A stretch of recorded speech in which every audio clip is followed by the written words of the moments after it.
Bismillahirrahmanirrahim. Alhamdulillah Rabbil Alamin.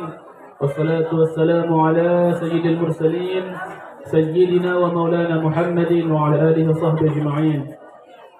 Qala al-muallif rahimahullah, nafa'ana Allah ta'ala bi jami' ulumihi wa asrarihi wa barakatihi wa anwarihi fid darain amin ya rabbal alamin. Wa ba'du, faqala al-muallif rahimahullah, ما الدليل على جواز الاحتفال بالمولد النبوي الشريف? Ya. Apa dalil atas kebolehan merayakan Maulid Nabi? Apa dalil atas kebolehan merayakan Maulid Nabi Asy-Syarif? قال الله تعالى: أعوذ بالله من الشيطان الرجيم بسم الله الرحمن الرحيم وافعلوا الخير لعلكم تفلحون. سورة الحج آية 77. الحديث: قال عليه الصلاة والسلام: من سن في الإسلام سنة حسنة فله أجرها وأجر من عمل بها بعده من غير أن ينقص من أجورهم شيء. Allah Ta'ala berfirman, وَافْعَلُوا الْخَيْرَ لَعَلَّكُمْ تُفْلِحُونَ. Artinya, perbuat baiklah kalian, semoga kalian beruntung. Surah Al-Hajj ayat 77. Sebuah hadis Nabi alaihi salatu wassalam bersabda, "Man sanna fil islami sunnatan hasanah." Siapa yang berbuat sunnah pada Islam dengan sunnah yang baik, falahu ajruha, maka baginya pahalanya, wa ajru man amila biha ba'dah, dan pahala orang yang mengamalkan dengannya sesudahnya. Min ghairi an yanqusa min ujurihim syai', tanpa kurang dari pahala mereka sedikit pun. Sudah? Baik. Judulnya membahas tentang dalil. Apa dalil atas kebolehan merayakan Maulid Nabi? Sering sekali kita mendengar ucapan-ucapan orang yang anti Maulid Nabi. Dengan ucapan singkat, Maulid tidak pernah Nabi kerjakan. Itu yang sering kita dengar secara singkat. Kenapa merayakan Maulid sementara Nabi, para sahabat tidak pernah merayakan Maulid? Itulah ucapan orang yang anti Maulid. Maka dibalas dengan kata singkat juga. Dan oleh guru kita, guru besar Ahlus Sunnah wal Jamaah yang di Al-Makkahul Mukarramah, mungkin kita sering mendengar namanya, Sayyid Muhammad Alawi Al-Maliki. Apa kata beliau? Orang yang tidak senang dengan adanya Maulid berarti ia adalah orang yang tidak senang lahirnya Nabi Muhammad sallallahu alaihi wasallam. Kenapa? Karena Maulid di situ adalah membahas sejarah kelahiran Nabi Muhammad sallallahu alaihi wasallam. Berarti singkatnya, orang yang tidak suka Maulid berarti dia tidak suka lahir Nabi Muhammad. Karena dalam Maulid yang dibahas apa? Yang dibahas dalam Maulid tentu pertama tentang Nabi Muhammad sallallahu alaihi wasallam. Maka Allah Ta'ala menjawab di firman-Nya tentang bolehnya Maulid. Pertama, waf'alul khaira la'allakum tuflihun. Allah perintahkan kepada hamba-Nya, lakukanlah kebaikan agar kalian beruntung. Yang mana kebaikan? Kebaikan, amal kebaikan tidak terbatas, banyak macamnya, termasuk maulid. Kenapa maulid termasuk amal kebaikan? Dibalas oleh sabda Nabi. Sabda Nabi, "Man sanna bil islami sunnatan hasanatan falahu ajruha wa ajru man amila biha ba'dah min ghairi an yanqusa min ujurihim syai'."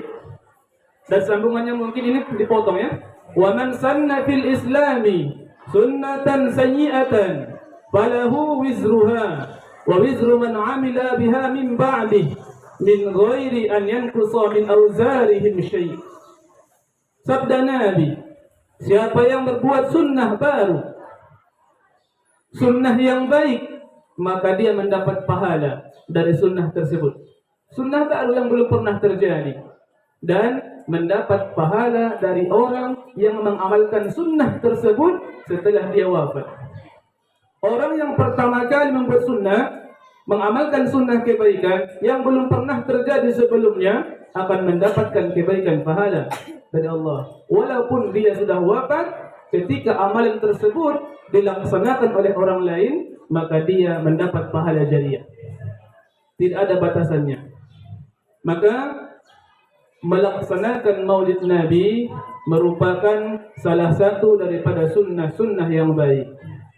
Ketika orang bertanya kepadamu tentang sesuatu amalan, kalau pertanyaannya dengan mana dalil Qur'annya, mana hadisnya, ini adalah pertanyaan yang salah.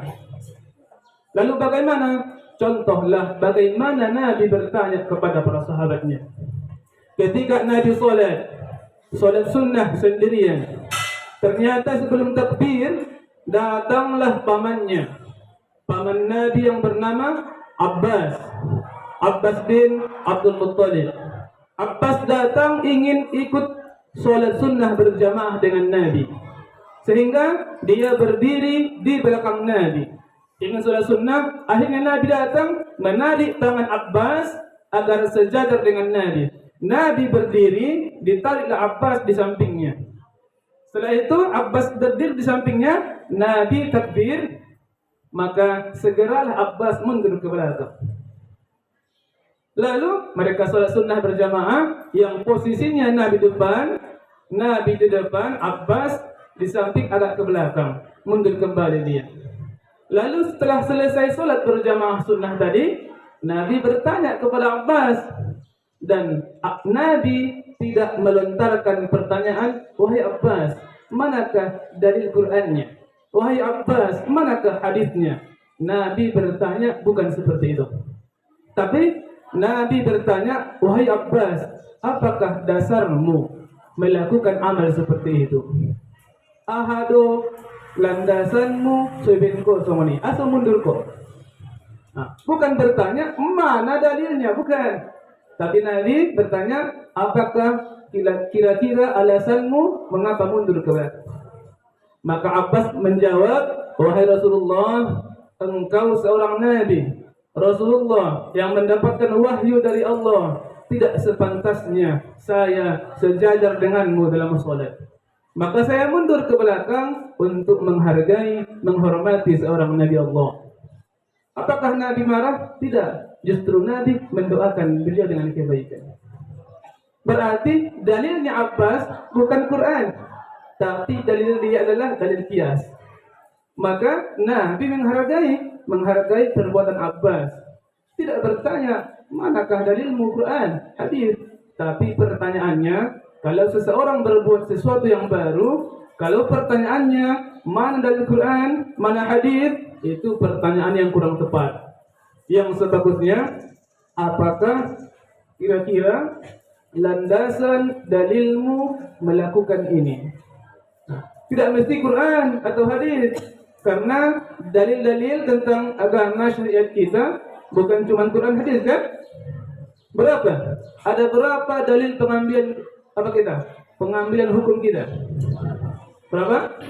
Secara singkatnya mungkin 4 tadi ya. Al-Quran, hadis, ijma', qiyas. Walaupun masih banyak yang lain ya. Apalagi yang lain misalnya ada istihsan ya, ada qaulus sahabi, ada sadud zari'ah dan sebagainya ya. Masih banyak.